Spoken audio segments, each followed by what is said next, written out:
I don't want to say I arrived because I'm still trying to find my path.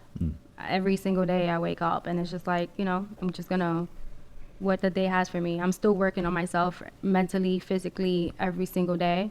So I don't have like a destination, I guess I would say. But what I want to say to people out there is that entrepreneurship is not as easy or as beautiful as it seems.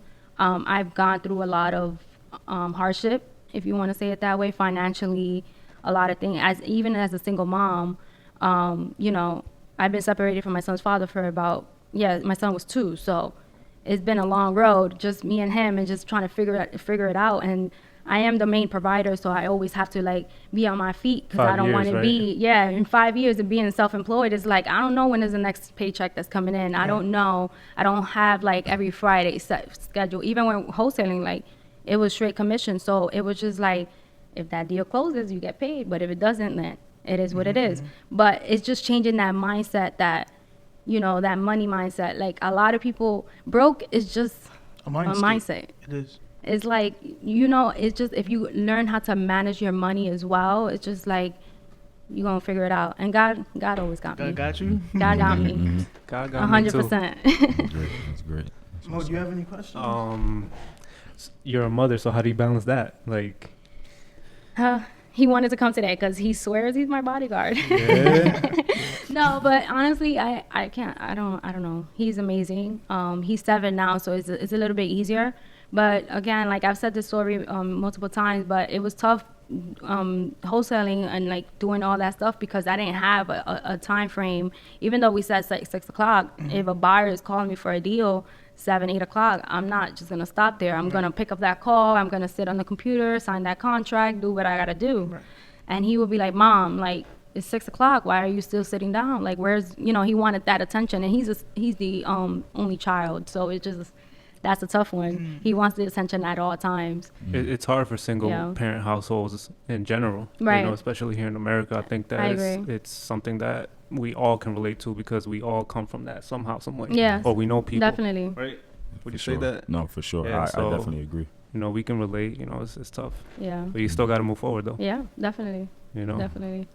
How often do you get contracts? Is it you're getting 1 or 2 deals a month and maybe one of them falls through, or is it like you get 100 and out of that 100 maybe 2 or 3 fall through? Oh, or wait, one. Yeah, when we were wholesaling, we were making a margin of over like 60% of like deals. So that means like 60% will go through and 40% would die. That's So really it was good because we were structured, and we were good at negotiating when it comes to, because I was just there's two section in wholesaling also. They don't really say that also. Is acquisition and disposition. Acquisition acquires the property with the homeowner, and disposition dispo to the end buyer.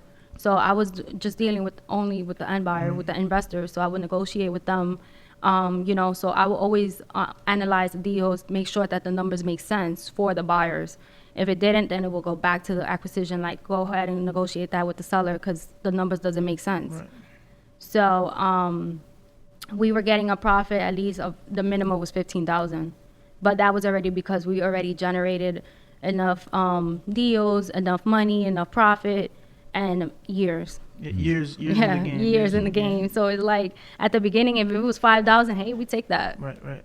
But at the end of the day, like it was You a knew your business. worth. Yeah, like, and it's a whole business that you're running. Like, my friend's still running her in that same wholesaling business, and she got employees in the Philippines. She got employees here, so it's like $5,000 is not gonna pay the company. Well, let me ask you a question. What is so it's just you guys, here in America, right? And then you guys have your employees overseas. Yeah. What would it take to scale that business, let's say to I don't know, maybe $1 billion business? Would you say that that's something that you would be able to achieve with the right personnel, the right team?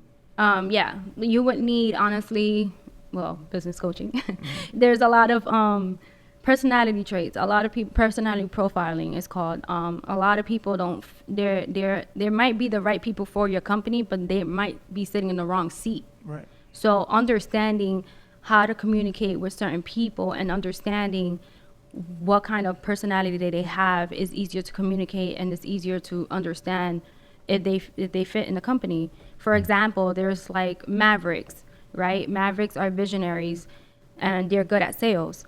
I wouldn't have them somewhere just doing admin, because at the end of the day, they're gonna fail. They're not gonna be their best at just doing administration work. They're gonna Yeah, be when they're good at outgoing. on the phone.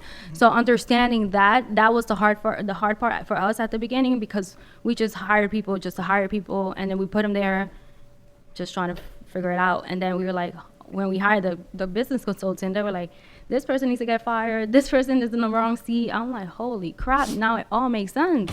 People are not gonna succeed where they're not gonna be great at. And as business owners, you fail to see that. How would you identify the certain characteristics in order to place someone? Like, if you can give us some examples of what would make someone a seller, what would make someone a administrator? How would you identify that when interviewing someone? What are some of the questions that you would ask, or how does that go? It depends, because a maverick, which is like one of the visionary profiling, is different than like a collaborator. Let's say myself, I'm a collaborator. I'm a visionary myself as well, but I am not like, I try not to be all over the place, and I could sit in multiple seats, because my job is mainly to collab with people, and I'm more outgoing. Even though I'm an introvert, I understand how to communicate with people. A maverick is just like, no, we got to be this way, and it is what it is. Right. So understanding that part, and I hired and fired a lot of people in wholesaling, and it was just understanding. It was just trials and errors as you go. You make anyone cry? No, I cried after. So you were the one crying. Yeah. After the meeting, I was like, I don't want to do this. I don't want to fire people. Yeah, you gotta have tough skin, man. Yeah, yeah, you do. You gotta almost You have do. like no emotion. And Yeah. understanding when to have emotion and be empathetic with people, because at the end of the day, we all human beings, right? Of course. It's understanding when to be empathetic, but also understand that in business, there's really not much emotion you can have, Exactly. because it's like, it's either It's cutthroat. It's either you're gonna produce Do or results die. or not. Yeah. do or die. Did you work in an office space, or did you guys was it a remote work? Like work from home? Well, Give after the people- pandemic, we had Mhm. no other choice. Right, But yeah, we literally started from the bottom in the basement. We had we rented out a basement. I would never forget. We rented out the basement. We literally cleaned it out with Clorox. We cleaned everything out. We painted the wall, and we made it an office. Then we moved up to the first floor. Then we moved out. We got our own office after that. So it was cool to see that that growth. Yeah. that growth. That's cool. And it's amazing How to long see did that. that take? Did 2018, 2019, like 2 years. 2 years of 2 hard years. work, 2 sweat years. equity, right? Yes. Yeah. Mhm. Yeah, yeah. Something that I've been peeping. I've been peeping game with Ceci and everything. I know she's she came up as a real estate agent. She did what she had to do. However, I saw the other day when I was going through, I was lurking. You're a business coach as well, right? So Yeah. you coach people. You coach small businesses. Yeah, small businesses. So when did you become that? When did you embody that role? I embodied that last year. Yeah, how's Yeah. that been going along? It's been good. I have clients all the time. Every month I have literally 2 or 3 clients. Obviously, my goal is to just continue growing. But the amazing part is that they're recurrent. So it's amazing to see that my job is being impacted some way, somehow. And it's amazing to see just in a couple of months that I've been working with them, that I just see the difference, and they voice that. So That's it's just damn, when I sit in the room with them, I already know. That's where my expertise comes in, because I'm more of a coach. I just feel like I'm just gonna let them talk. And a lot of people in business, they no, you're just employee. You don't really have a say. But in business, if you don't have a team mentality, it's gonna be hard for you to grow. Even if you're the CEO or the We COO. preach that. Mhm. We preach Yeah. that consistently. Yeah, for Yeah, sure. You can't do everything You alone. can't. You cannot. You It just cannot. doesn't work. Nothing. A village, a Takes community, village to raise a society. child, Come yeah. on, man. Yeah. So let me ask this question: what what was it for you that clicked in business that made you say, you know what, this is the route that I want to take? Because obviously, being an entrepreneur, we're entrepreneurs ourselves. We know I call Cop all the time complaining bro, I want to sleep at 6 a.m. Like, dude, I'm over here doing this, I'm doing that. I'm like, we got multiple businesses, so we're constantly like grinding, moving, Right. movers and shakers, right? And that's a